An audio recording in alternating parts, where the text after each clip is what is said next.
It's the Fellowship of the Geek Show, a weekly podcast about comics, the comic book industry, and other geek pop culture.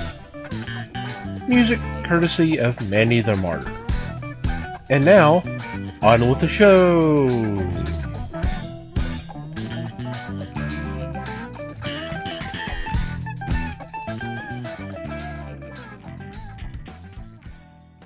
Hey there, everybody. It is the Fellowship of the Geeks podcast. My name's Thomas Chick, and joining me for this episode is Mike Marlowe. Hey, gang. Les Webster. Hello, all. And Liz Newman. Hello, everybody. How are you guys doing? Right. Peachy keen. Out. Told you we'd be back. I just remembered. He was told to go to Hollywood. Yeah, that was it. Hollywood!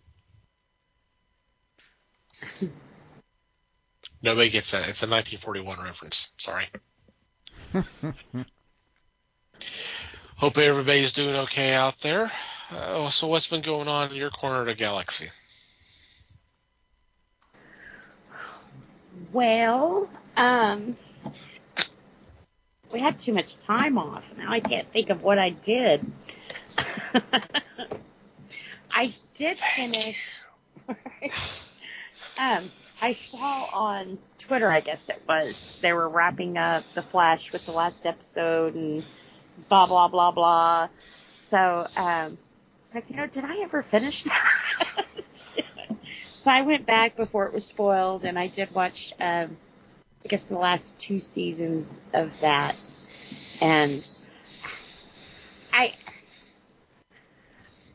not the best 2 seasons. I think The Flash started out really strong, and then with all the crossovers and stuff, they kind of lost their way. And then, with COVID happening and everything else, kind of totally wrecked a few seasons for them. And with 9, they knew they were ending, and it wasn't like a full season. I think there was like 8 episodes, maybe. And the last 4 of them was wrapping up, the end of the show. Season 8, spoiler, I didn't get some of the stuff that was going on. Barry as the Reverse Flash just totally threw me. That was kind of, some things made sense, some things didn't make sense. I don't understand how timelines work. That's okay. So, a lot of writers don't either. Oh. Yeah. Because, some of it just was like, Am But I one wrong, of the Mike? things. No, not at all. Okay. One of the things on there, though, like when Barry is finding out he's the Reverse Flash, I should say, is Joe dies. Well, it's been a while since I've watched The Flash, so I'm like, shit, do I need to go back and watch a couple of episodes because I don't remember this happening? That's a pretty big character to kill off, And before I could, I kind of caught on to where the story was going, and it was one of the things they were using to make him think he had gone crazy. And it was like, good, because you made me think I was going crazy too, So that worked. What So was it your wasn't first hint? Right. Just kidding. Yeah, when like I said, when he went into that other timeline, see, and that's part of what doesn't make sense. If Joe was dead in his timeline, why didn't, some of the things that was happening, why weren't they happening in his timeline?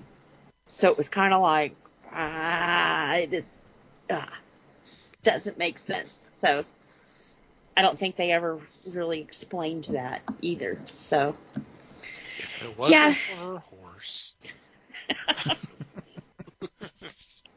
Like I said, it wasn't bad. Green Arrow came back. Diggle was there. I would have liked to have seen Cisco back. They talked about him quite a bit, but never really saw him. just a few people that, if you're wrapping the show up, I think the last 4 episodes, they did do a good job of kind of wrapping that up, because Barry was fighting with, like, past, future, and present. So it kind of let us know where it was going and that he was going to be okay. And, it was a good wrap up. I would have done a few things different, and I think this is going to sound horrible, but I think when I started to fall out in love with the show was when Iris started being the one in trouble all the freaking time. She's stuck in a mirror. She's got time sickness. She's pregnant and disappearing. It's just like, please, there's other people than Iris on this show, and it's not the Iris show, So. Yeah, let Barry be his own damsel in distress for a change. And I know she's a big part of him, but... A little bit of surgery will take care of that problem, jeez.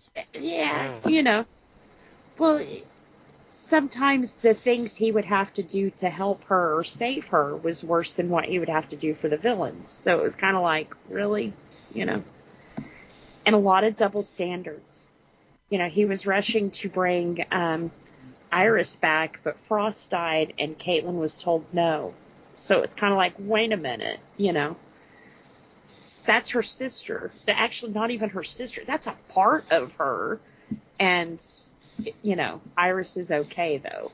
We can kill everybody as long as Iris is okay. You don't do what you want to do, because that's just morally wrong, So that kind of got pulling the strings, really, but yeah.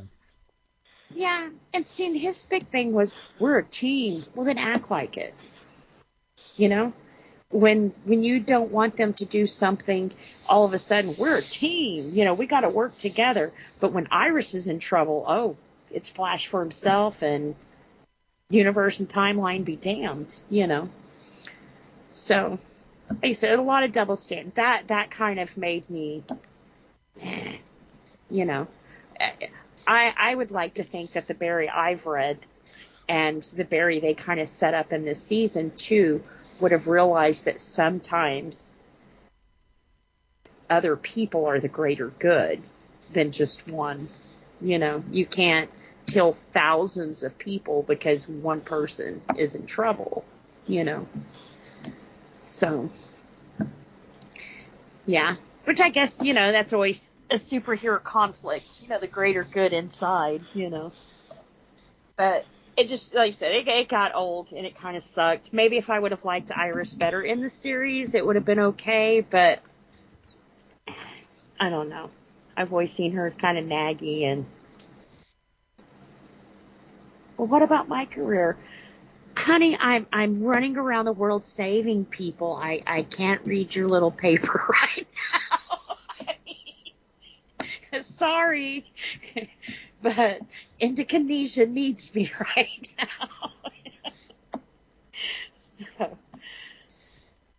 So yeah, if you watched it to begin with, like I said, they definitely did. It was kind of cute how they wrapped it up. They could have done it different, but with COVID restrictions and staff restrictions and writer restrictions and all the other kind of stuff that this show has been up against, it was pretty good.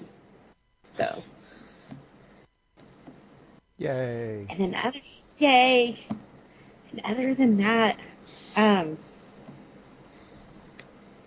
I know it's totally not nerd related, but I started watching the Mayans after Sons of Anarchy died. Well, after it ended. Died.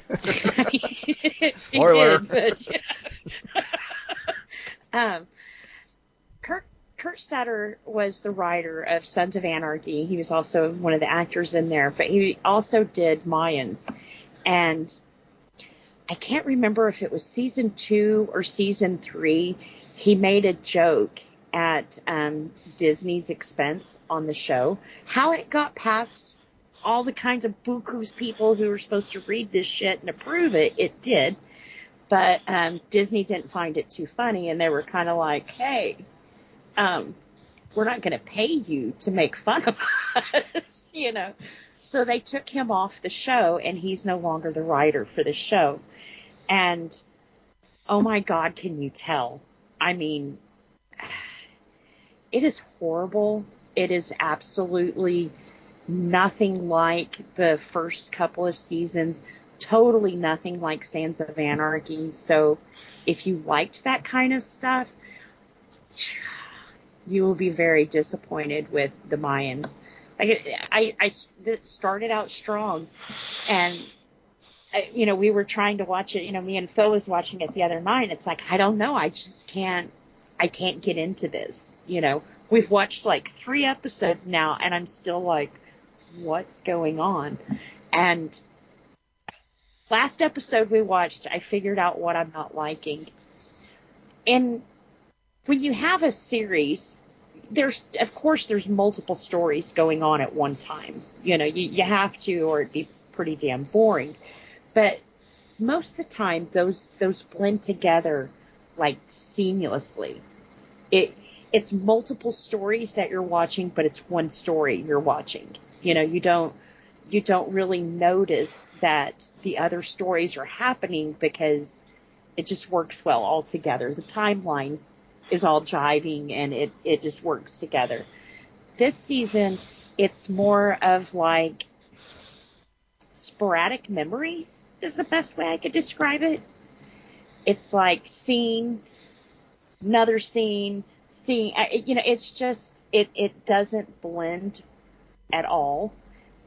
These stories are so unconnected to each other that it's really starting to feel like you're watching 3 different shows now. And that's confusing. You know, it has to be like a different editor style or director style or whatever. It's just not my cup of tea. Had this been the first episode, had they have done this the first season, I wouldn't have stayed with it like I have, because I think now we're into season 5. But the last 2 seasons without him have really hurt really, really bad. So, with everything going on right now, when people are like, you know, writers make a difference, they do. They do. They absolutely do. And sometimes you get a hold of a good one, and it works and it sings, and then you get a hold of another one, and it's like pulling teeth. Give me the story. You're taking too long to get there, kind of thing. So I don't know. Maybe they'll pull it together, but this season's downhill. Plus, they're more into drugs now, and I think I've made it clear how I feel about that stuff. You know? We talking about on the show, or are we talking about the writers again? Yeah, well, kind of, maybe both. But yeah, I feel like I'm watching a series of flashbacks, and some of it's happening at night, and then next thing you know, it's day, and then it's night again, and it's like, well, did 2 days just pass? No, it's the same day. I mean, maybe half the town's dark. I don't know. But usually if you can't put a timeline together in your head of what's going on, even if you don't know you're doing that, it's just not going to work. You know, you have to be able to follow through with this, and it's just been too herky-jerky. So the moral of this story is don't cross the mouse. Yep. Big time. Know who you're writing for. Jesus. You know? And he's done some really good work, you know, and I think that was the problem. With Sons, they kind of loosened the reins, but during that time, they went from one network to another network, and I think they went over to FX, which is owned by Disney, you know, and they didn't like that, you know, because Sons of Anarchy wasn't on FX, it was on something else, but yeah, so he didn't have the free reins, because he also did the, the Bastard Executioner? I think he wrote that one, and then he helped with the other comic book one, that's failing me. It didn't do too well because he also lost that one. So but if he's in it, it's great, But he's the kind of writer, he's hard to replace because it's a certain style that you're replacing, and not too many of them can do what he does, Yeah.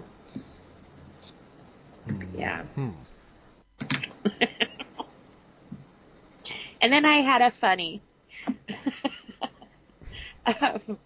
I had Leanne and Ella today, and Ella was a little girl that I used to watch before the pandemic, and they've grown up together. But I was explaining to the baby what a good host was, that she's our guest. It's no longer like I'm watching her and she's here every day, she's your guest. You have to do what your guest wants. Well, Ella's a few years older, and she wanted to watch Encanto. So the baby's kind of like, okay, we can do this. She doesn't like movies. Movies are too long. She's like her Mimi, too long to keep her attention, But she did so good. She sat through the movie and everything else. Well, then when it was over, Ella said, there's a sing-along, too. And the look on Leanne's face was kind of like, are you fucking kidding me? What do you mean there's a sing-along? So, Wait, more? Yeah, I got to do this again, So she's kind of like, no, why don't we watch Bluey? And it's like, she's your guest. You got to make her happy when she's away from her mom. And, okay. So we put this on, and we get maybe 2 songs into this sing-along, right? And Leanne looks at me and she says, Mimi, this is just the movie, but in different songs. It's like, well, yes, it is the movie. Yeah, these are the songs from the movie. They're out of order, yes. But she's like, what the? She's like, didn't we just watch? So, cool that she realized that. Right. Maybe not very convenient, but cool. Yeah. She doesn't like musical either, so it's like, don't worry, we'll watch Batman when she leaves. I thought that was so hilarious. This is just the movie in songs. Yep. Welcome to my hell.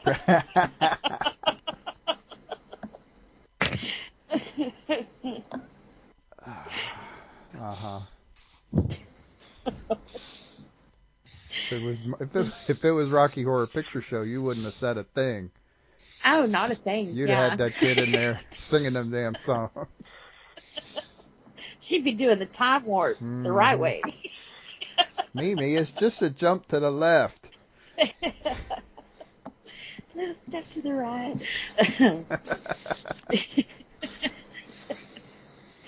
It's kind of like that. Dun, dun, dun. You have to finish it when you hear it. Uh-huh. Dun, dun.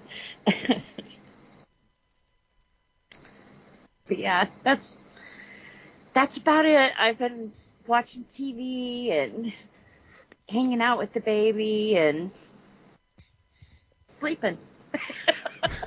A lot. Uh-huh. Some of these things sound exciting. Mm-hmm. Some not so much. But anyway. Baby always. Yeah. Yeah. Oh, yeah. Oh, yeah. But no, that's good. Some things should be not exciting. Yeah. All right. Well, in that case, I watched a thing, which I bloody well ought to have. I had 2 whole weeks. This is even a short thing, so that makes this even funnier. But it ended up being interesting for reasons I didn't foresee. What I watched was a movie called Rocket Ship. It was originally released in 1936, although it didn't get released in the U.S. until 1949. This is actually going to get a little complicated, by the way, just heads up. because the movie called Rocket Ship is actually a cut down to feature length version of the first Flash Gordon serial. Flash Gordon. No, don't even go there because that's where this is going to get weird. Don't even go there. That's Too late. I'll back the bus up. all right. So we're going to talk about this thing first. I think it was pretty obvious that it was a cut down version of something longer. But that said, I thought it worked pretty well. It was a slightly disjointed movie, but it made a fairly decent movie. It was interesting. It was basically seemed like kind of an origin story, and it was exciting. There were lots of interesting fights. I mean, Buster Crabbe, say what you will about his acting skills, but he does all right in this. It's not bad. He's surrounded by a pretty decent cast. And it's Flash Gordon. It's fun and it's exciting and it's not a half bad movie. Now the part where I am going to get in trouble is that it was also extraordinarily clear to me very quickly that the 1980 Flash Gordon movie was a remake of this. So read into that what you will. If I was going to recommend which of those two things you should watch, it would totally be the 1936 version. Despite the fact that, like I said, it had moments where it felt like a slashed up serial. I actually kind of want to find the serial to watch the whole thing. It's a lot longer, but that's okay. But it was an interesting thing to watch. It's actually on Tubi. Tubi has one or two Flash Gordon serials. I'm not sure they have the first one. I think they may have they have this, and I think they may have the next one. I do not remember what the title of the next one is. So there is some Flash Gordon stuff on there to watch if you're interested. And this Rocket Ship is actually, I think, a good place to start if you're not familiar with Flash Gordon. If I don't know how that's possible, he's been around for 90 flipping years. And also there was the 1980 debacle that we will not go into any detail about right now, because if we do, Les is going to come through Skype and rip my lungs out. But just saying, just the one lung. But yeah, it was fun. They call it feature length. It was honestly not much more than about 70 minutes long. So it's actually very kind of doable. Nice little bite-sized movie. Some interesting, obviously 1936 effects, so not anything spectacular, but it works, for what it is, it works fine. For the time period, yeah. Yeah. It all makes some semblance. It makes as much sense as any of it's going to. So it's pretty cool. It was fun to watch. I enjoyed it. I'm planning on watching some of the other Flash Gordon stuff on Tubi, so perhaps I will bring, if anything surprises me or is just really super good, I will probably bring it up at some point in the future. But other than that, no, go ahead. I was just going to say, sounds fair. Yeah. Have you seen either the serial or the feature-length version of this? I've seen the serial. Cool. But yeah, other than that, we had a holiday and I went on vacation, and I'm back now. Yay.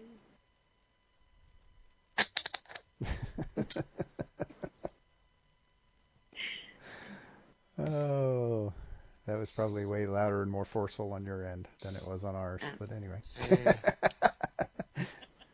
Yay. Yay. That's what I got. Okay. Les. For me, I've been reading some collections. I've been watching our setup for show tonight. And I've done a little digging about tonight's program. So that's pretty much it for me. Cool. Okay.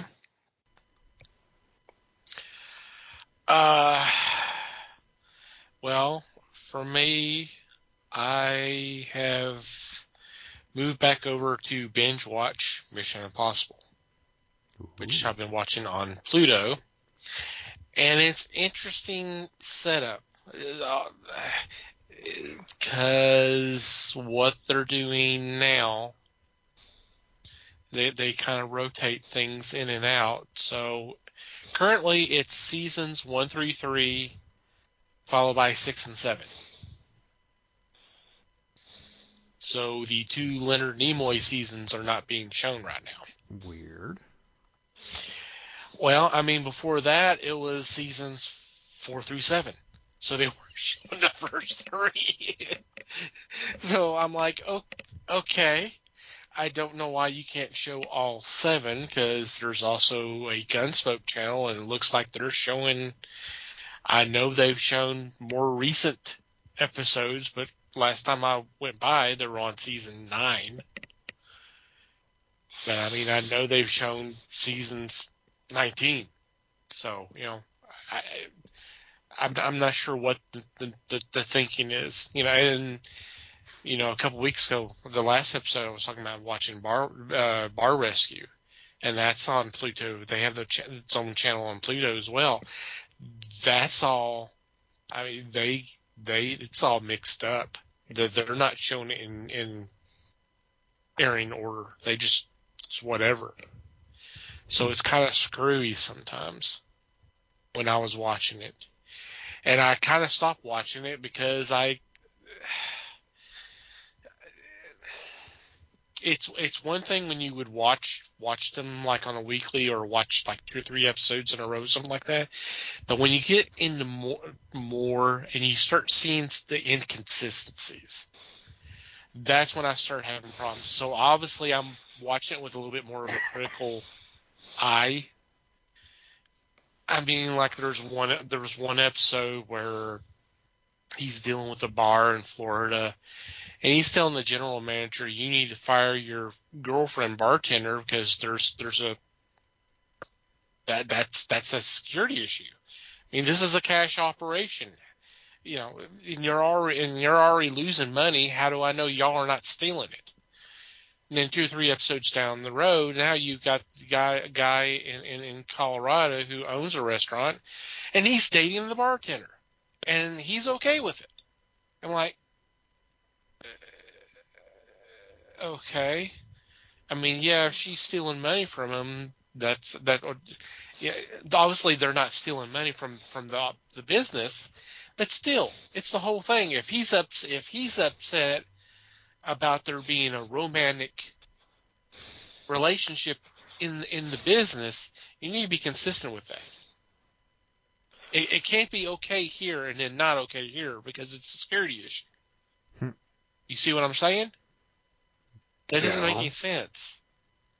So there's some of that kind of stuff that and I think that's part of the reason why I kind of moved on and went back over to Mission Impossible, which has been kind of fun to watch them again because it had been a while.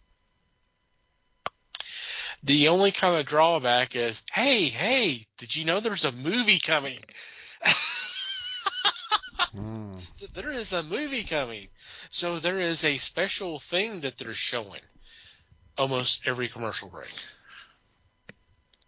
And it's them, the behind the scenes of the big the big stunt, which is in every commercial and trailer for this movie, with him jumping off the cliff and the bike, and I get it, because they talk about this has been years in planning to do that. I'm like, then how many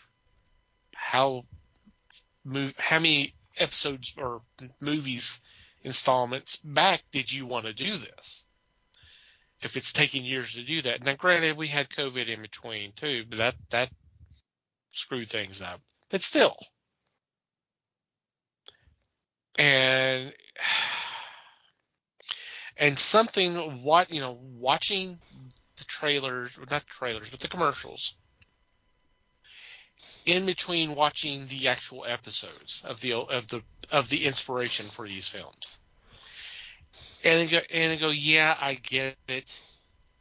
We're talking TV as opposed to movies, and all of that, but it's like, there's not a whole lot of action in the old shows, but they're still great stories. And it seems like the focus in the movies is all these great stunts. I mean, there's a humongous car chase, which, surprise, surprise, Tom Cruise is being chased again. I mean, name a movie that he's not being chased. And then, like I said, the whole thing with the motorcycle jumping the cliff, and then there's the whole train where the bridge is blown up, and it's starting to go, it's going over, and of course he's in the train. I'm just like, you could have a Mission Impossible film with all of it, with not having 2/3 of that. As long as it's a good story. It was a good episode back in the day when nobody had to punch anybody. Yeah.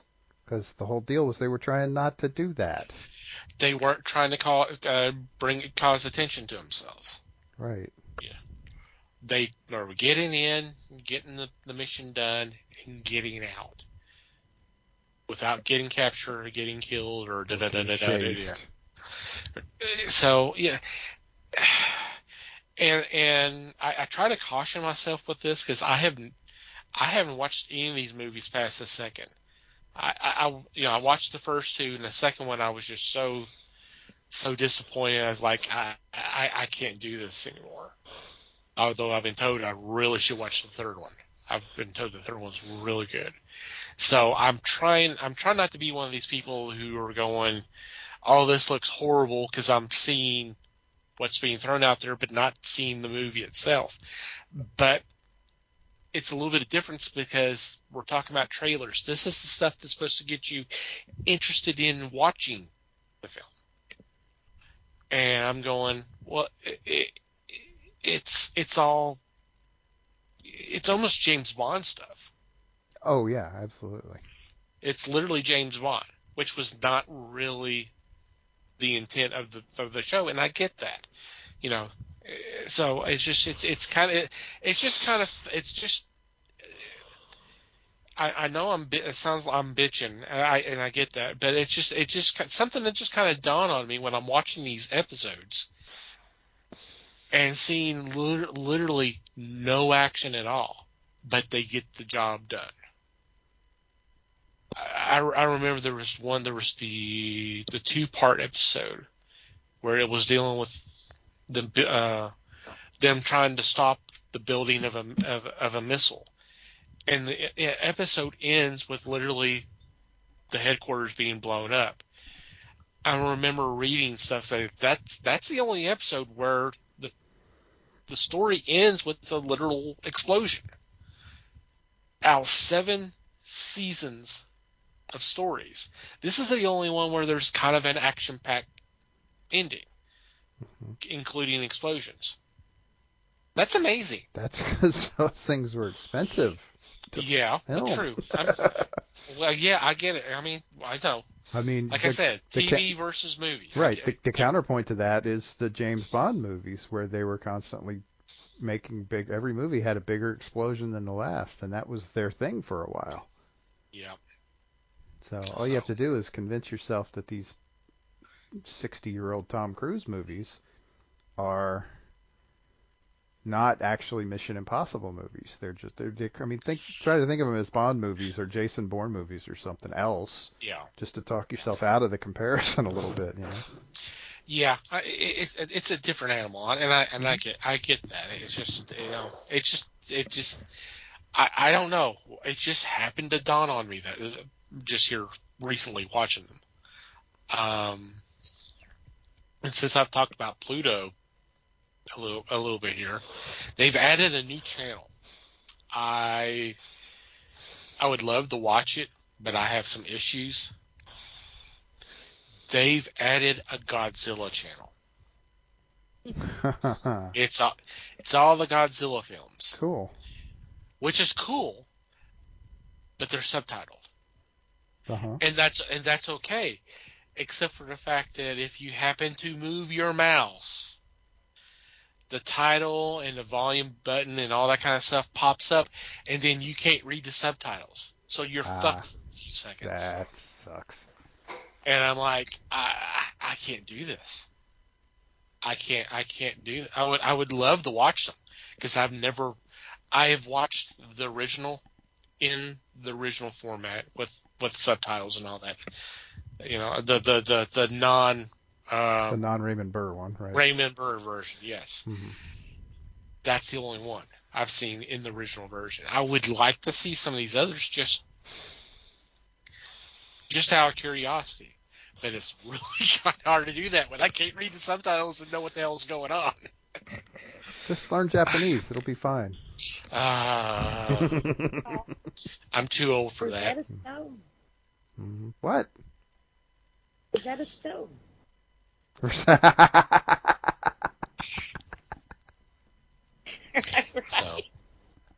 that's a thought. But I wanted to point that out to our listeners, to maybe big Godzilla fans, that there is a channel where they're showing all of them. I mean, they're showing all of them. Oh, there's a ton too. Yes. I mean, cool. I went over there a couple times, and I was seeing stuff from the 50s and then some from the 90s. So they've got a big range of the original films there. So awesome. Yeah, that's awesome. So they're adding stuff all the time. So who knows what else I mean, they finally changed up the Star Trek channel to where it shows Star Trek and Next Generations, and then they've added a second channel to show some of the other shows. Cool. So that's cool. That's cool. I think they call it Even More Star Trek or something like that, or just more Star Trek. So that's cool that they've done that. So. Yep. Okay. You know what? Let's go ahead and get into this week's discussion. It's kind of been alluded to a little bit. Matter of fact, I think this was a suggestion from Les. I believe you are correct. This week we're going to discuss the classic film. I believe it's ranked 40th in the top 100 comedy films of all time. And this is what year? 1963's? 63, yeah. Yep. It's a mad, mad, mad, mad world. Got to count the mads. It's important. Mm-hmm.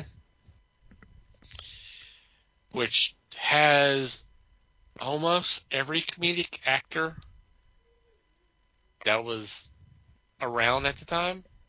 Just about all of them. Yeah. I mean, there was a few that weren't, but very few. So let's talk a little Mad World. Well, Les, you said It's you long. did some research. Flex your research now skills. you got to bring that up. Oh yeah. Yeah. Flex. Flex. Um, this classic was one I did get to see at the theaters. And I didn't know what to expect. But I thought, it's comedy. I can probably enjoy this. I enjoyed this so much. This is one of my top comedy favorites. It's just brilliantly done directed by a man that was not known for comedy by any means. Yet, it gave us such a spectacular story. It gave us new comedians. It gave us slapstick at its best. It gave us surprises. So, taking this one on, and granted, it is a long movie, but I highly recommend it. My wife says it's too long by about 2.5 hours. Ouch. Yeah. Well, you know what the original running time was, right? Yeah. 202 minutes. So that's 3.5 hours. Which I kind of miss. Because you can, let me just spring this on you first. You can go to YouTube and look up documentaries on It's a Mad, Mad, Mad, Mad World. And they have a segment on parts that were cut out, which was a huge amount, obviously. But even the cutout segments were of the ilk that I enjoyed. I would say that people that enjoy this movie would have loved to have seen some of these segments. But that's my first recommendation. You can see stories one of them is by Spielberg, John Landis, who loved this movie. There's another one about the cast, and it's just over an hour long. There's one about the sights of the movie, including the rock in which Smiler Grogan just sailed off, just went sailing.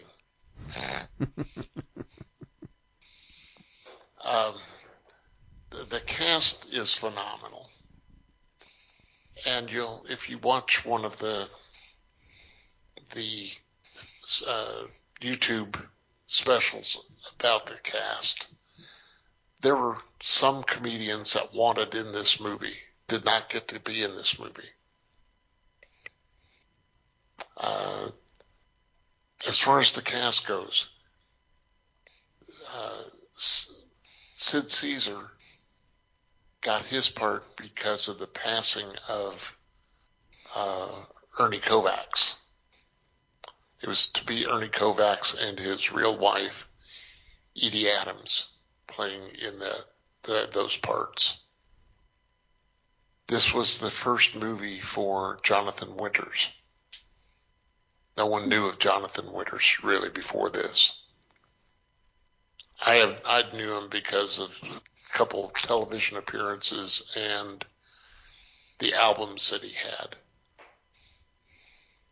Um, but getting back to the movie, this is a movie of a treasure hunt. And that's essentially what they're playing on. This idea has been used several times after, many times after. Yet this one brought together, 400 comedians? I don't know. It just seemed like every scene had another comedian. And I was so pleased with it. Yeah, I'm going to start with this one. I recommend this movie so much. And it is available. It's available on YouTube. It's available on... Prime.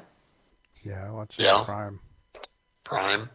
I think it's on Tubi. So, if you get the chance. Right now I'm going to step back and take in some more from the others. So, head it up. I mean, I liked it.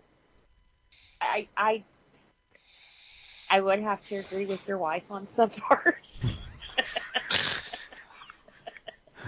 Sorry.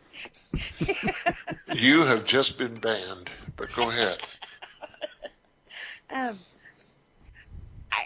I felt that some parts took a little longer than others to get through. I totally didn't like the dentist.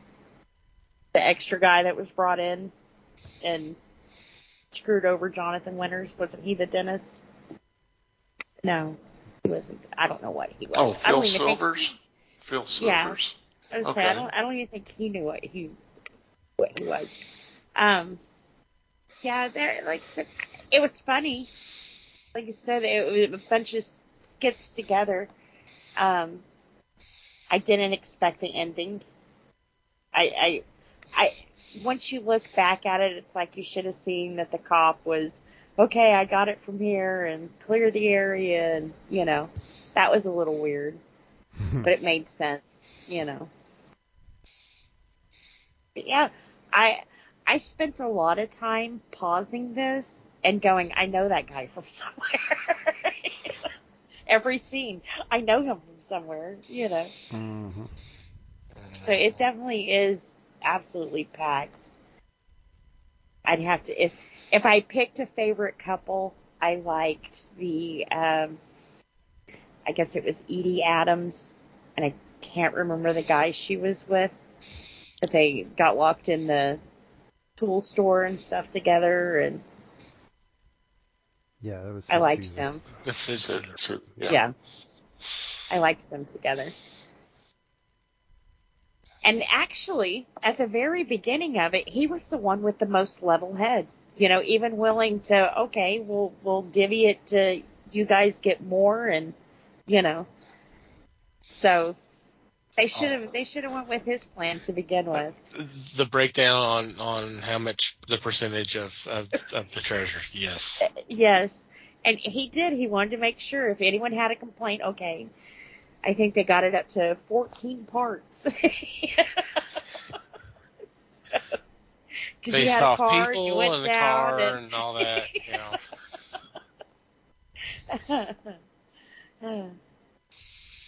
all the ships. I didn't know that this was Jonathan Winters' first movie. Wasn't he Papa Smurf for a while? Can't remember if that was him or someone else. Very seriously doubt it, but I could also be wrong. That doesn't really sound like a Jonathan Winters job to me. Well, the first thing I remember him in was Mork and Mindy, when he was the baby. So what was that, 80s? Yes, very early 80s. Very, yeah. Yeah, I liked him in this for sure. Yeah, he was Papa Smurf. Really? Okay. In the Smurf movies. They had him. Okay, so That makes Yeah, that makes more sense. Yeah. I was thinking the series. Right. The animated. You probably were, yeah. Totally. Interesting. Wow, he did a lot of voice work for cartoons. Talking Bullwinkle, Yogi Bear, the Ed Grimley Show. And that was another thing. A lot of the people that I paused, because I remember them voicing things in Christmas specials. So, Yeah, you get that many comedians from a certain time together, and you get a lot of recognizable voices for sure. for sure, yeah. But the mother-in-law, I would have tossed her from the car to begin with. No. Why is she even going on vacation with them? Because she's mother. Not going to happen. She was going to go see her son. Yeah. He was special. Ooh. What they do to my mama. Oh, Dick Shawn was awesome. Uh-huh. I am such a big Dick Shawn fan. And it's funny to think about it. The first thing I've ever saw him in was Love at First Bite. And then I saw the original producers. And then I saw him in this. And I was just, it's like, oh my God. He is just so great. So whenever I see him, I got to stop and watch him. Mm-hmm. I think he was so underrated. Underappreciated. I will agree with that. I'll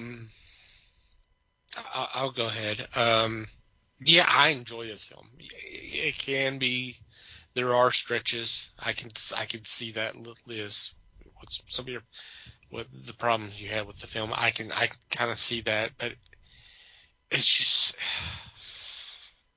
it's such a wild romp.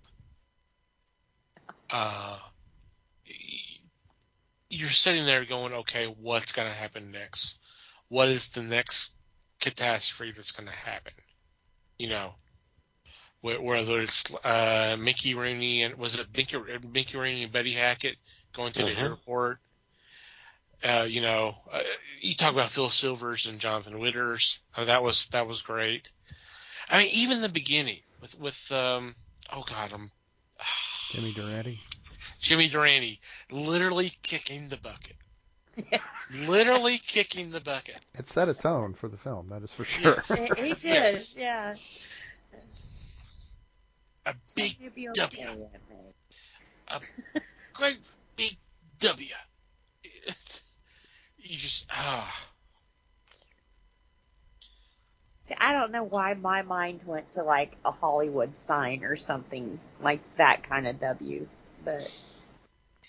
Well, they left it vague on purpose. Mm-hmm. So when you see it, that's okay. They made sure you saw it when you saw it too. Yeah. Oh yeah. I mean, it was pretty obvious then, but it's just yeah, and the twist at the end was pretty good. I mean, yeah, you said you can kind of see it in a way, but it's funny just after all this time that it literally the tables will literally turn. Instead of them being pursued while they're trying to find the treasure, it switches. Yeah. Back the opposite way. Yeah, that was good. And then of course the actual ending was funny too. I wouldn't go into that, but yeah. A good laugh. A good laugh. And honestly, it was the right person that it happened to. Yeah, They set that up for the whole movie too. Oh, yeah, big time. I did. I honestly got to give Ethel Merman credit.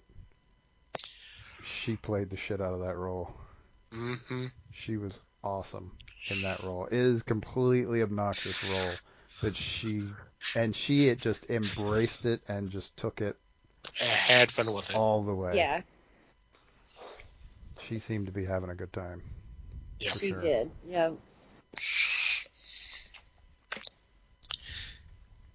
It's funny, I've only seen 2 movies with her in it. This one and Airplane 2. Yeah. Of course. He thinks he's Ethel Merman. You'll be great. Never mind. That is a good scene. It's a great scene.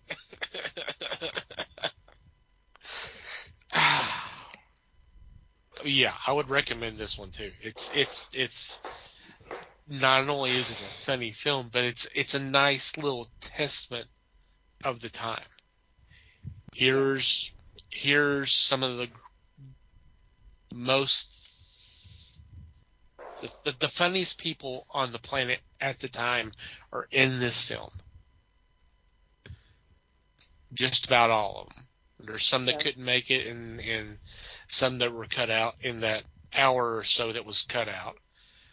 And so that it's still a good bunch of funny people that are here. And I thought this was one of Buster Keaton's last films, but he actually did another 4 or 5 cameos before he left us. That kind of surprised me. Yep, he kept working basically till the day he died. Right.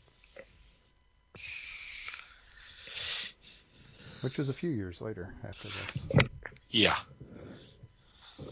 I'm thinking his last film was this is 63, and then the last one's 66 or 7, something like that. Yeah. As far as non-major members of the cast, who did you enjoy most? What person did you enjoy seeing there that wasn't in the chase? I liked the gas station guys. They were kind of goofy, and I like Goofy.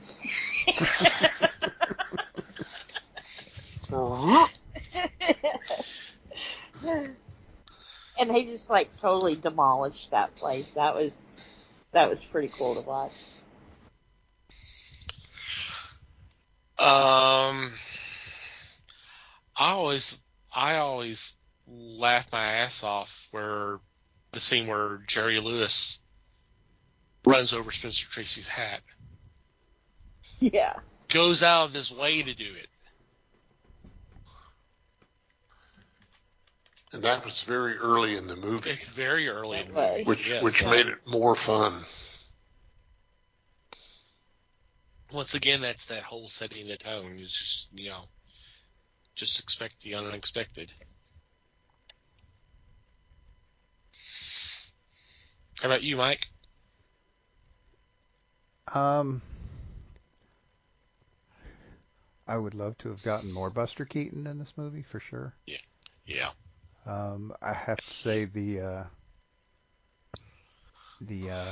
air traffic tower bit was pretty funny too. Yeah. With Phil Ford and the others. Uh-huh. Just calm down. Just calm down. Uh-huh. That was pretty good. The Jack Benny drive by was also pretty amusing. Yeah. It was very Jack Benny. Well. And to have him and Rochester in the same movie. Mm-hmm. Yep. He was one of the cabbies at the end. Yeah. He was actually pretty good too, honestly. Yeah. Yep. Yeah. This is. Um, I'm a little scared to give my opinion on this one. Uh-oh. Okay. In all fairness, I, I did not. I had the capability of crawling through the wires. I So go ahead. and Yeah. we've already discussed it once, so it could totally happen. But um, Okay. I, there are some really funny moments in this movie. Um, I have to agree with Liz. I do think it dragged a bit at times. And in a way, I actually think there were too many funny moments in this movie. Um, what I would have liked to have seen would be to take that 202-minute monstrosity and cut it into 2 movies. I think it would have worked better that way. Just my off the top of my head opinion. Um, that said, it's jam packed with the most talented people in the 1960s. It is an all-star extravaganza of a movie. It should probably be experienced by everybody. Um, I'm not sure I'm going to watch it again, to be honest. Um, and we want to talk about favorite characters, though. Um, I I was actively disappointed that Spencer Tracy didn't get the money at the end. That poor bastard deserved it so bad. I was so mad. They set him up. Oh my! It's just. I mean, his was honestly the most interesting character in the whole thing. I mean, he decided to literally throw his entire law enforcement career away because he just was done and they weren't going to give him his pension, and he's like, just screw it. I'm just going to go do this, and I'm going to walk away, and everything, and I'm going to live happily ever after. I mean, you listen to his family henpecking him on the phone through enough of those scenes, and I was ready for him to win. I really was. And then that ending happened, which was quite a visual spectacle. That ending, that was, if you're going to end it that way, that's the way to do it. At that point in this movie, this is a movie that took over the top and put it over the top anyway. I mean, there just isn't enough over in the top for this movie to describe this movie. It's just from start to finish anyway. That was just craziness, and yeah, I am definitely glad I watched it. It took an extraordinarily long time to do so, but I'm glad I did. And I think people should experience it. Um, if I were to show this to my kid, he would be completely lost. And I don't think he would understand any part of this movie whatsoever. So I also think it's kind of an age in that regard, but it is definitely a spectacle. It is worth watching at least once, just to get a who's who of who was funny back then, because everybody in there was funny. Mm-hmm. Now I gotta hang up before Les comes to the phone at me. Oh, no. You're spared. Oh, hey, cool. On I'm this. just yeah, on this, right. I'm just life in prison on this one, not instant death. Okay, good, cool.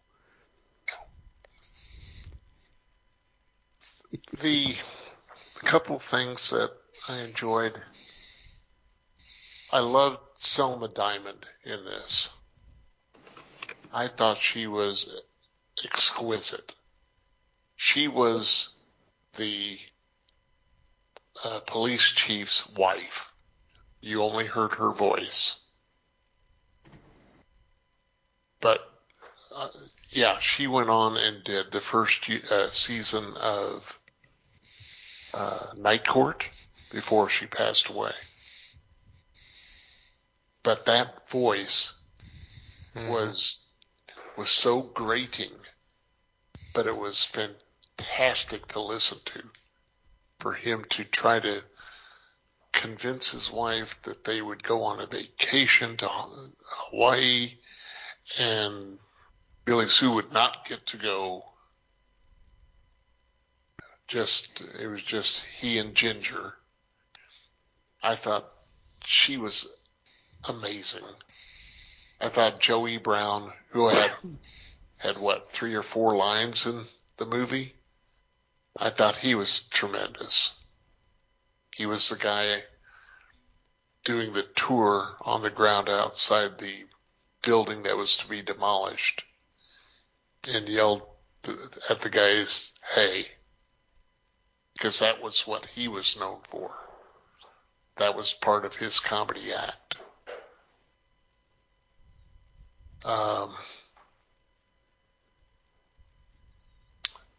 Paul Ford, Carl Reiner, Jesse White, those 3 in the control tower were great. Jim Backus was funny as hell.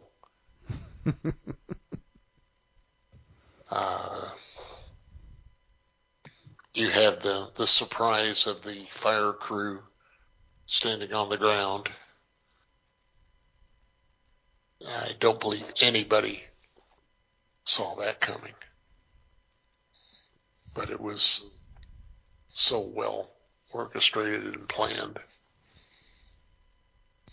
I personally, I can't think of anybody that was short as far as an acting job in this one. I think this was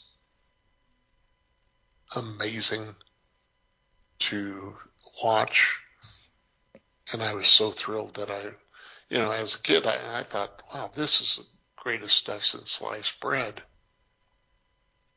And I still have that feeling. I think that I agree it may not be as popular with younger people, but it would give them an idea of, just like Mike said, what it was like to have comedy at that time frame. And it was clean comedy. I think the raciest thing they had in that was Cole Pepper's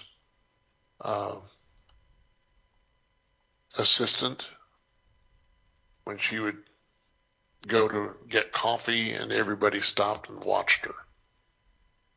But I don't know, holding Ethel Merman upside down and shaking the keys out of her dress was probably a close second to that. I would say, yeah, you're probably right. Although not everybody I know would go, wow, at that part.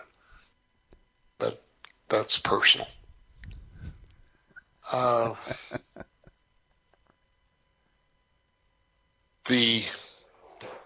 couple things about this. The building that they were filming at, as I want to say, it was 3 stories tall, but they used backgrounds and paintings and all to make it look taller. That was one of their tricks. Sterling, at that scene, Sterling Holloway as the fireman that went up the ladder and then was telling them to come down one at a time. They mobbed the ladder. He wasn't on camera all that long, but it was fun. Peter Falk, of course. Liz was talking about Phil Silvers, and I know it was before your time, Liz, but at that time Phil Silvers had a television show where he played Sergeant Bilko. which was made into a movie with Steve Martin. And Silvers had that rough attitude. He was conniving, funny as hell, but it was an extension of that character. Also in this movie, this was probably only the fourth movie I've seen with an intermission. First was Ben-Hur. But then you had Babes in Toyland and The Great Race and Mad World. Those are the only four that I remember having intermissions. That was something that was done, but like an intermission for some Hollywood or for some stage plays or musicals, usually they'll have an intermission and play music. This one did the same thing. Great Race did the same thing. All of them did, all the ones that I'd seen. But this one was the most fun because it was almost like mad dash to the restroom or to the concession counter because you had to get back early. You had to get back to see the rest of this. I don't know what else I can praise. I'm sure there's something, but it just doesn't quickly come to mind.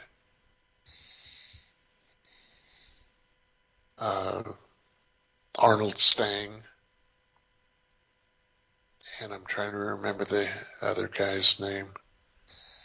Marvin Kaplan.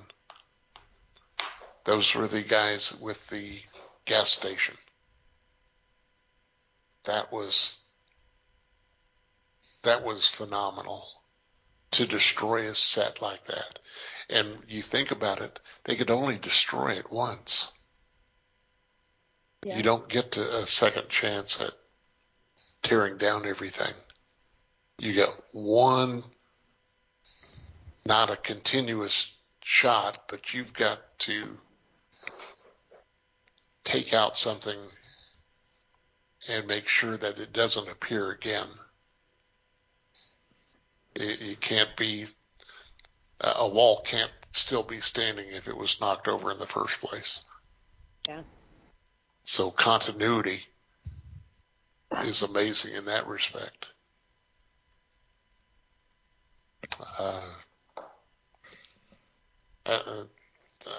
I'm going to go watch it again. I'm a glutton. But to me, this is truly amazing stuff. And it will not be, it'll never be done again.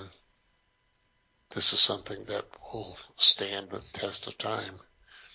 Because for one, you can't get that many contracts in line to do a movie of this stature. Not these days. Too many no agents and too many lawyers involved. Too many egos and too many dollar signs. Yeah. Yep. Agreed.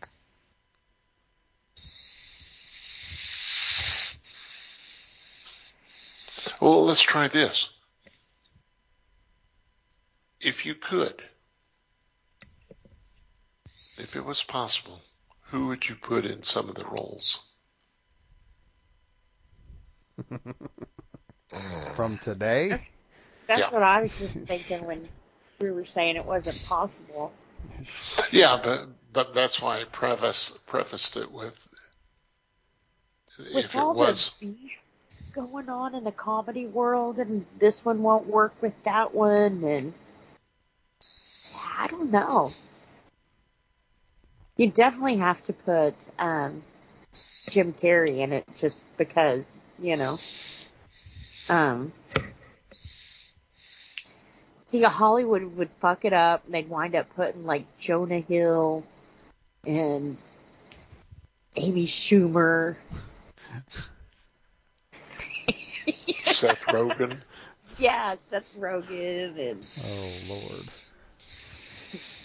Lord. what's that chick that's in trouble now? Colleen Ballinger. They just totally just screw it up, you know. Well, so much for having any of those people on our show in the future. Shit. Right? We don't want those people on our show. But yeah. Route to please. I loved when was it the Kings of Comedy? Was it Bernie Mac?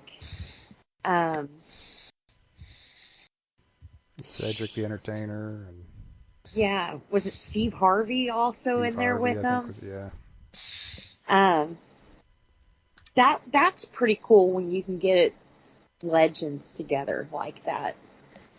But I don't know what would be legend of our time. What, Eddie Murphy?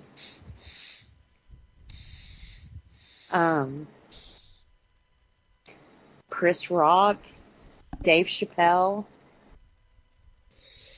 Who else is funny, guys?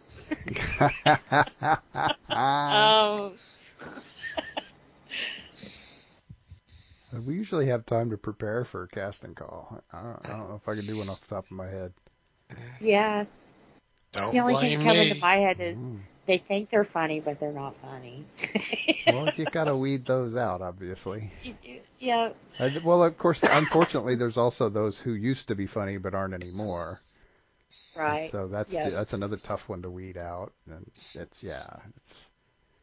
funny is hard. Funny is hard Funny is work, hard. and it's a moving target.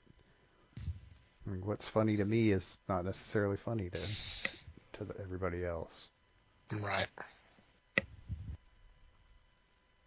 But see, that was kind of what was good about this movie. With it being clean comedy, it kind of appeals to all audiences. You know? You can get that many comedians to make a G-rated movie. You know? That's all they had at that time, anyway. I don't know Yeah. how you could do what happened to that money and not have a whole lot of cussing going on anyway. So, Oh, yeah. you know. Especially with Chris Rock, Eddie Murphy. Right. That's the trick. Further back, of course, Wilder and Pryor together would have been a hilarious couple to be in one of the cars. Oh, sure. I'd want to be in that car.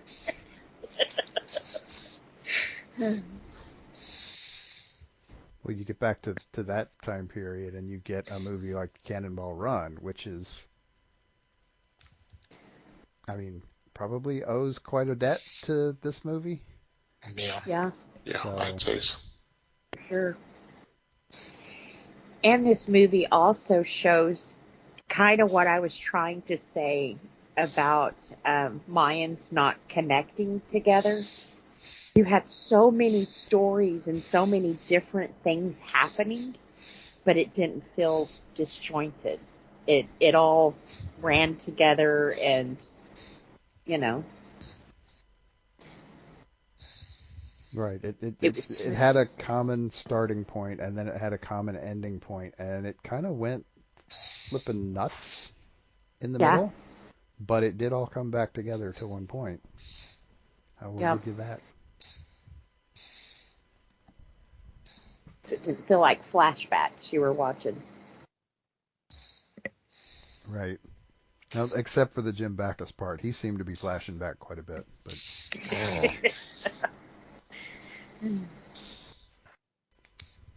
sounds pretty positive from all of us. Yeah, definitely. All right. Yes, definitely check the film out if you have not. On that note, I guess we're going to go ahead and take a quick break and be back with Geek News for you.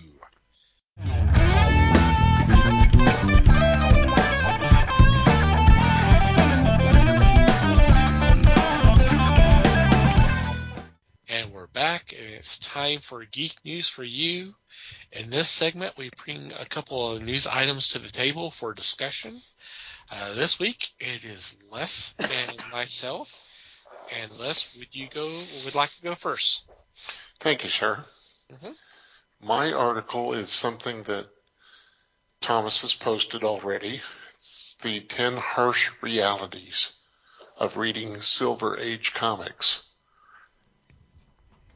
I'm going to start off with the fact that this is pretty slanted to begin with. The ideas expressed are somebody that has read a heavy dose of comics past the Silver Age. He may have read some of the Golden, but his take is more past that. He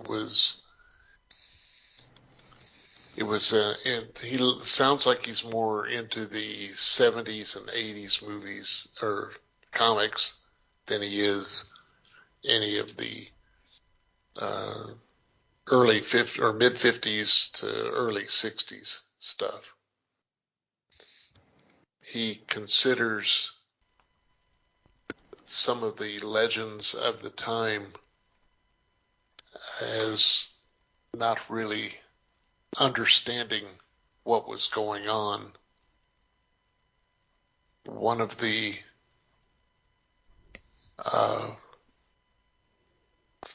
positions told is about representation in comics and talking about minorities that were non-existent at this time frame. Granted, the characters were mainly white, male or female, and at that time, the main character that was not white and not female was John Jones, the Manhunter from Mars. The author of this article talks about the debut of Black Panther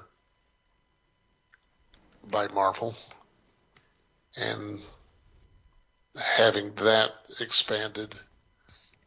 But you've got to remember, I want to say the Inhumans were presented before Black Panther. And if that's true, then there was some diversity before Black Panther. And does that ring a bell with you, Thomas? I would have to go back and look and see, but I think you're right. They did appear so before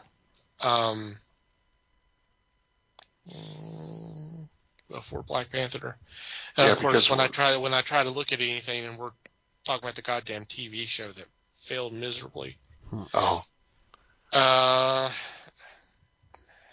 Inhumans, the first Inhuman I can remember, it was Medusa. Mm-hmm. And she was paired with some villains in Fantastic Four. Okay, Inhumans first appeared in 45, and I believe Black Panther was like 48. So I mean, just barely, but yeah. You're right. So, because I mean, Karnak is a little bit more. I got to be careful how I phrase this. It kind of has a little bit more of an Asian look to him. Yes. And then of course you've got Gorgon, is a green fish-like character. So yeah, I mean, so you're not wrong there. I mean, that's one of the the beefs I have. Mm-hmm. They also say Silver Age comics were written for children. Well, yeah, that's what kids were into. Kids, Yeah. not adults.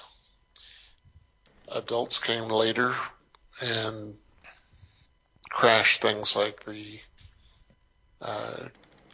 comics code. They're the ones that were fighting against it. Mm-hmm. One of his points was nostalgia ruled the day. Yeah, I remember they have pictures of the Justice League comics for Crisis on Earth 1 and Crisis on Earth 2. Yes, those were stories that took you back to the Justice Society. But also when Marvel started their runs, two of their big names were Captain America and Namor. Mm-hmm. That was when Namor hated mankind and Captain America was brought from the ice Mm-hmm. to take over. I did have some issues with his list, and this was one of them. I got news for you, buddy. Nostalgia still rules. Yeah. You know, that's why we have an Indiana Jones film, Star Wars films, and some of this other stuff. Because nostalgia, Remakes they're doing. Yeah. because nostalgia sells. So yeah. So that it's no more different now than it was then. I had a couple of issues with this list, and that was one of them. It's like, if anything, it's more of an issue now than it was then. Yeah, yes it is. Because they keep bringing back characters. Mm-hmm. What did you think about the number one on the list, The Truth About Stan Lee? I was waiting for someone to post something, but it didn't happen. So I know there's going to be back and forth regarding Stan Lee and the percentage of ownership of creation of these characters. I will say this. I will point this out. Of all the creators who've sued Marvel saying, I own these characters, there's one name that's not there. Stan Lee. Kirby, Kirby and his estate sued. Ditko and his estate sued. Don Heck, Gene Colan, Larry Lieber, who's Stan's brother, who's still with us, has sued. And another sued saying, I should have some ownership of these characters because I did create them. But it's funny that Stan Lee never felt that way. Why didn't he sue? To me, it was because he was part of the reason for the suit. He was the one that didn't want to give artists their boards back, things like that. Their drawing boards were accumulated and put away. They were destroyed. Yeah. A lot of it was destroyed, which us today would think that's unfreaking fathomable, but it's a different mindset now than it was back then. True. Because they created these stories and then moved on. It's like they were just doing their job. And I want to stop here real quick. I don't want it's going to sound like we're bashing Stan Lee, and I don't mean for that to sound that way. It's just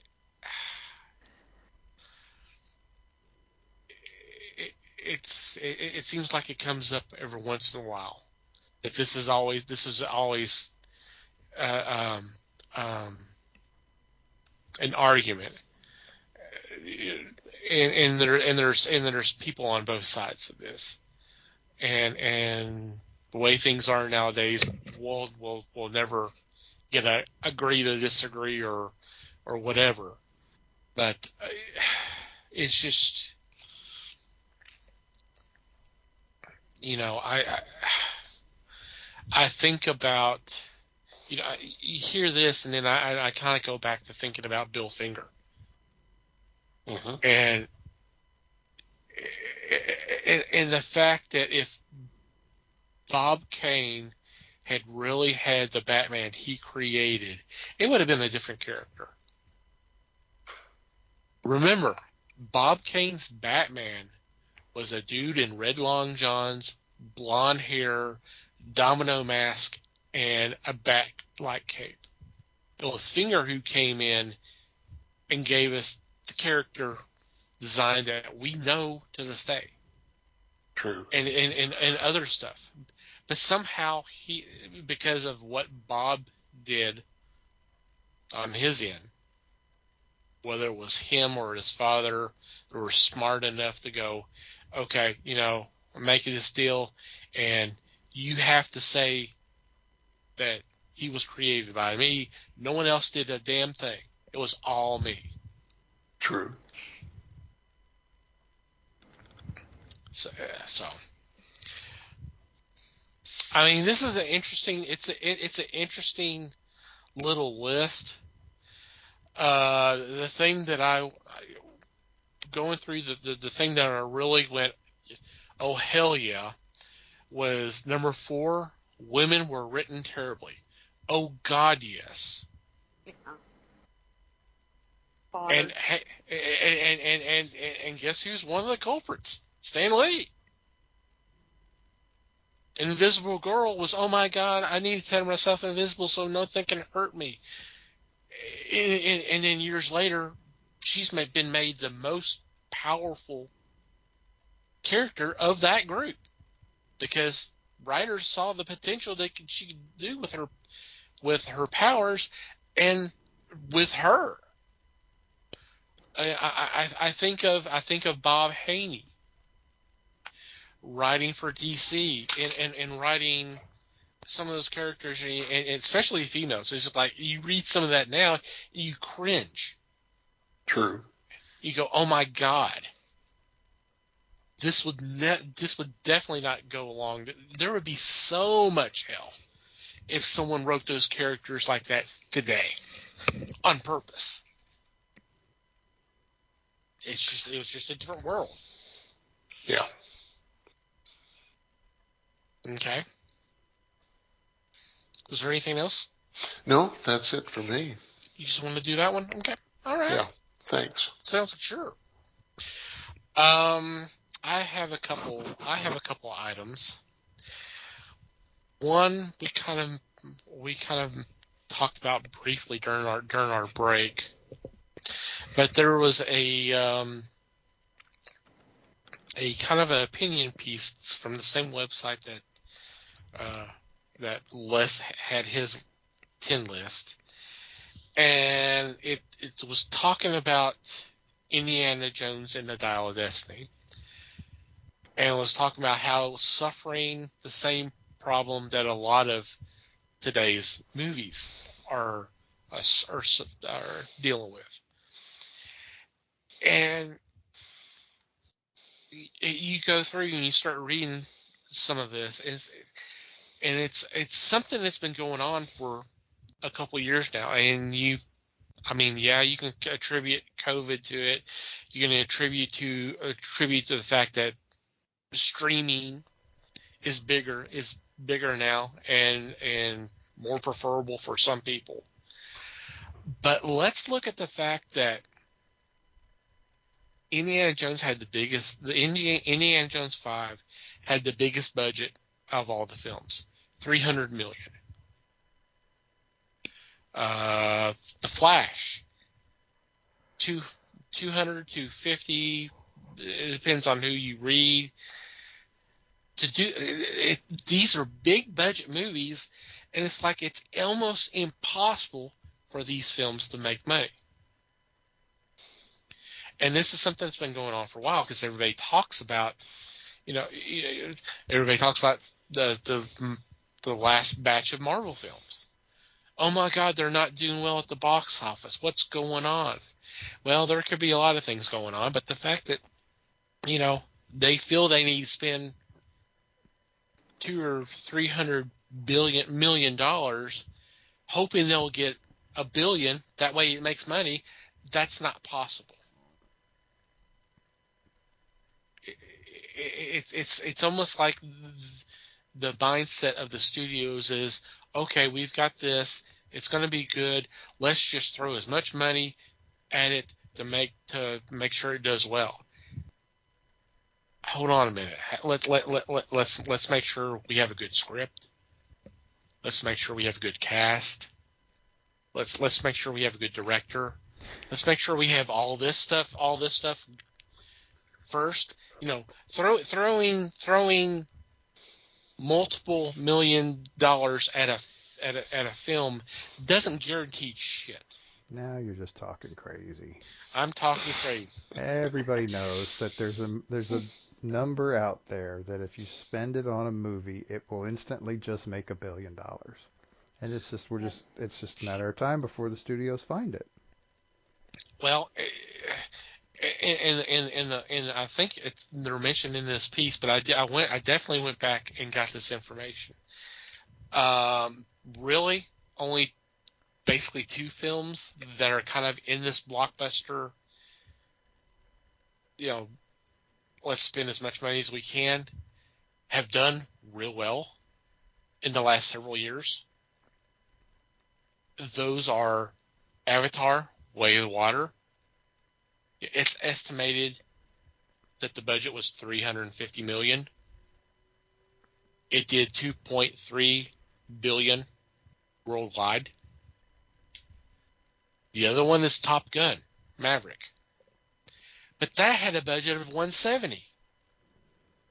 And it made $1.5 billion across the world. But you've got these other films, and some of these other films, there's other things. There's other things involved here. We talked about the Flash. There's a lot of issues with the Flash. The fact that they went back and did several reshoots, redoing the special effects and all that. Yes, Ezra Miller is a dark cloud over the film. Some people stay away because it has ties to Zack Snyder. And there's other things. How about the fact that this is supposedly the 3rd adaptation of the Flashpoint storyline in the last few years? Can we do something? Can we do another Flash story other than Flashpoint, please? I don't think there were any other Flash stories, right? Obviously not. Obviously years? not. Nah. Obviously not. I mean, but and then looking at Indy, is there any hangover from Crystal Skull?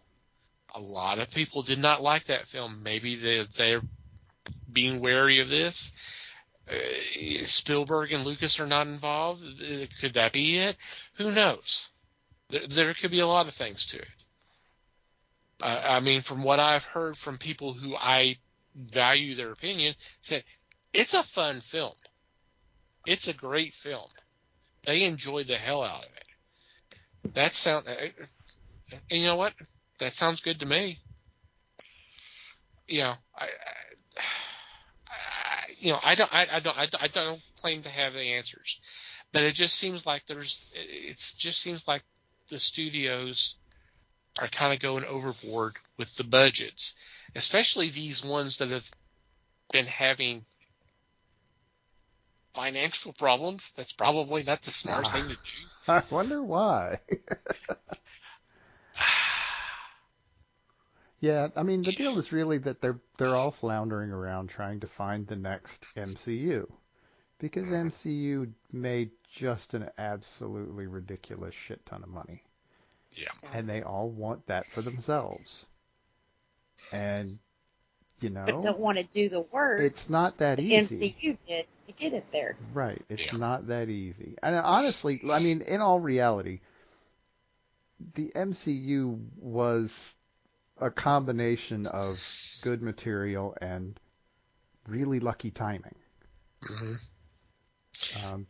Nailing that timing is the part that Hollywood doesn't seem to understand, that they can't control. Right. So they're trying to just make luck, and it's not happening, strangely enough. Mm. And it's not going to happen while anybody's trying. It's just going to happen by itself. Yeah. I mean, that's the mentality of Hollywood from the get-go, is something successful, so let's copy it. All right, do it again. And do it again and again, and then, yeah. How many space operas were made after the first showing of Star Wars? I've got one of those on my list to watch. Battle Beyond the Stars. Yeah. I haven't watched that one in forever, but which is basically a space version of Seven Samurai, which was later turned into the Magnificent Seven. That's one of them. We've talked about Battlestar Galactica, and there's several others that, yeah. I mean, Halloween. Here's this little movie that did so well that all of a sudden there was a series of seasonal horror films. Why? Because somebody did something different and it was successful. Mm-hmm. And so now we have to capitalize on it. So now we got to do that. So. Yep, we never learn. No. Well, they never learn, and we never learn because we right. Well, we suffer for it, but we also kind of we urged it on. We support it, so we're kind of part of the problem too. So mm-hmm. there's a lot of blame to go around. Mm-hmm. So anyway, I blame not Liz. for us. Right. No, I blame Liz. Not me. It's yeah. Liz's fault. Yeah, right. it's not Liz's mine. Yeah. I don't go anywhere. Not my fault.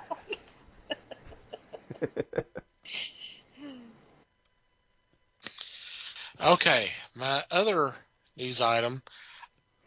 I have to admit, when I first, I kind of got the wrong idea when I saw something on social media. It was like, okay, what's going on here? So I looked it up and found out what was going on. I'm completely surprised that this is happening. But longtime listeners will know I used to talk a lot about a particular video game named Dead by Daylight. If you're not familiar with the game, it's a asymmetrical game where you have 4 players trying to battle another player who's playing the monster. It's a horror game. Over the years, which just celebrated the 7th birthday, so happy birthday to them. You've had the likes of Michael Myers being brought in, Leatherface, Ghostface, as well as original characters. Matter of fact, I've kind of been away from for so long, I did not realize they brought in the killer from Ringu, The Ring. She's now in the game. So there's a couple of things I wanted to kind of point out. They're doing a couple of spin-offs games in conjunction with other companies. The one I'm really interested in is ones with Submersive Games, and they are the ones who created Until Dawn, The Quarry, and the Dark Pictures anthology. These are the games where you kind of you control characters, and you can make their decisions or respond to other characters. You make their you choose all that, and that affects how those characters live or die through the rest of the game. So those are really cool games. So they're doing one on Dead by Daylight, which is not actually including any of the characters that are currently in the game, but that one's going to be cool. I'm really interested in seeing this. So, but that's going to be, who knows how long down the road that's going to be. But there's something I giggled when I heard this. This is they're adding a new survivor at the end of this month in July, and you will not guess who the survivor is. Mrs. Marcus from It's a Mad, Mad, Mad, Mad World. There you go. Wow. Right off the bat. Wow. Oh my God. Nicolas Cage. That might be better than my answer. Nicolas Cage is being added into as a survivor for Dead by Daylight. Cool. I believe July 25th is the official date. Cool. Wow. How much did he get for that? Oh, a chunk, I bet. You know, this speaks to how well Behavior has to be doing, because the money they spent for the licensing of the Halloween characters, the Texas Chainsaw characters, Resident Evil. They've got video game characters from other, they got characters from other video games into this, and now they're bringing in, they did Evil Dead and brought Bruce Campbell in to voice Ash. Now we've got Nicolas Cage coming, so they got to be doing all right. Seems like it. Yeah. Good for them. Yeah. Awesome. I mean, but I saw the two mentioned on social media. I was like, what? As you could probably figure, Nicolas Cage is going to be in Dead by Daylight, playing himself. Should be fun. Speaking of video games, can I throw one out there? Okay. I've been playing a game for, I guess, almost a year now called Last Fortress. It's like a zombie apocalypse kind of game. Okay. And they just announced that we're getting some new heroes. No big whoop, right, whatever. But they've only shown us silhouettes of them, but I already know who it is. They are about to have the boys do a collab with them on my video game. Okay. I said, dear God, if they have a Soldier Boy, I'm going broke. And once again, it always the comes show back. should expect the Jensen. It always comes back to Jensen. But it doesn't appear to be that he will be one of the ones that they've added. I'm not sure, because I'm kind of iffy on the fourth one. But so far, they've pretty much announced Butcher and Homelander and then Starlight, but I'm not sure who the fourth one is. I don't know if they're going to go with Soldier Boy or if they're going to go with, like, Black Noir or one of the original 7. Oh, I'm sure they're doing Soldier Boy just for people like you. Right. Or it could be Huey, so they have 2 and 2. 2 heroes and 2 antis. So I thought that was pretty cool. But Soldier Boy would be, yeah. Speaking of video games, I meant to mention this on our last episode, and it's funny because I have paid attention the last several days, and I've not seen this commercial anymore. I mentioned before. I've seen this on Pluto, where it's like every commercial break they're kind of promoting a particular gaming app. I mean, it's every commercial break. It was Royal Match or something a while back. Well, the one they've been promoting here more recently until the last several days is one that's called Best Fiends. Mm-hmm. And the reason why I mentioned the name for it is because there was two commercials. There's one with a male voiceover. There's one with a female voiceover. If you ever notice that it's the commercial and it's the female voiceover, listen to it carefully. Why? Because she fucks up the name twice. Whoops. The game is called Best Fiends. She says Best Fins. It's like she can't see the I when she's reading the copy. And it gets everywhere. Through the recording, adding it to the commercial, and then broadcasting the commercial. Mm-hmm. And you're going, oh my God. That's funny. Did I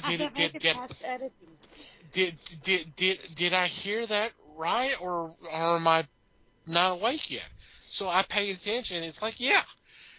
And what's worse is she says Best Fiends and Fins, and immediately you hear the song and you go, Best Fiends. It's like, those are two differently titles.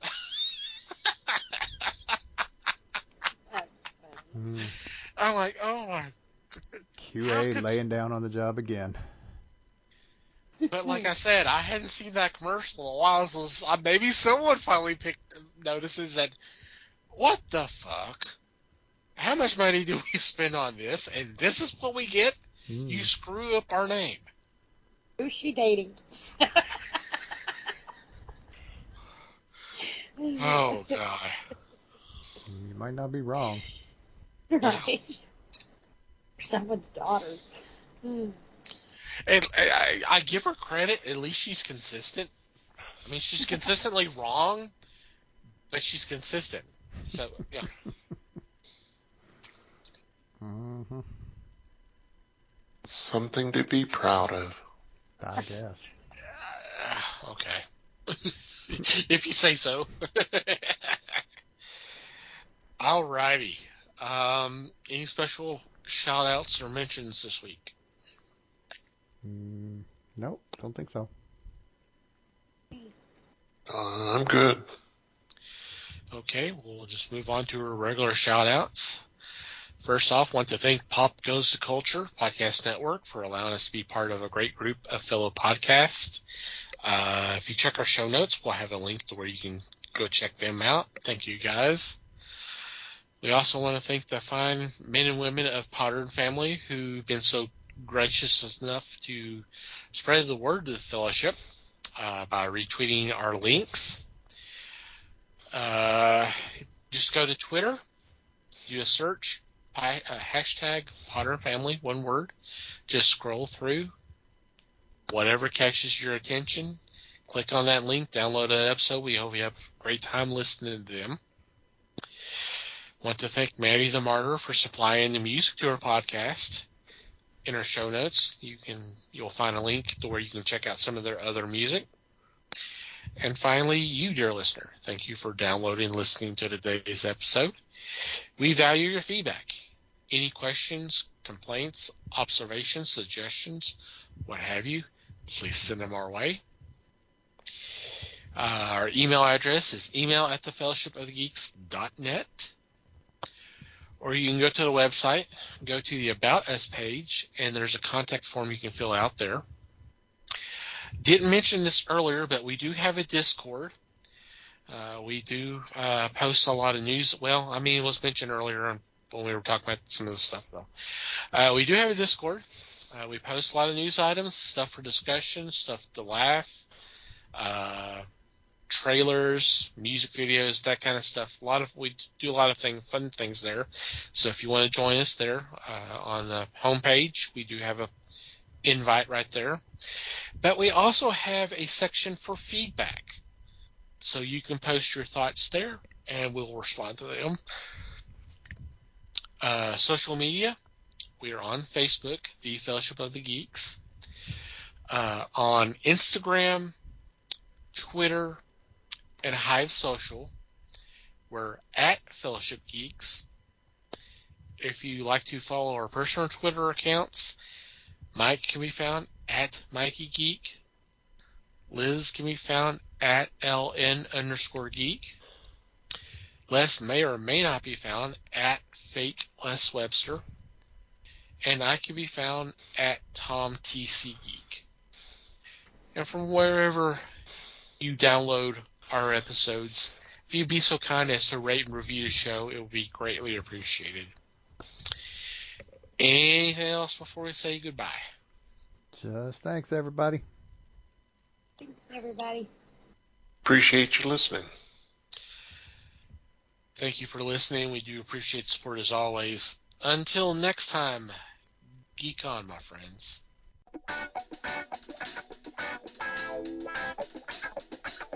We thank you for listening to the show. Comments, suggestions, and questions can be sent to email@thefellowshipofthegeeks.net. You can follow us on Facebook at The Fellowship of the Geeks and on Twitter at Fellowship Geeks. Until next time,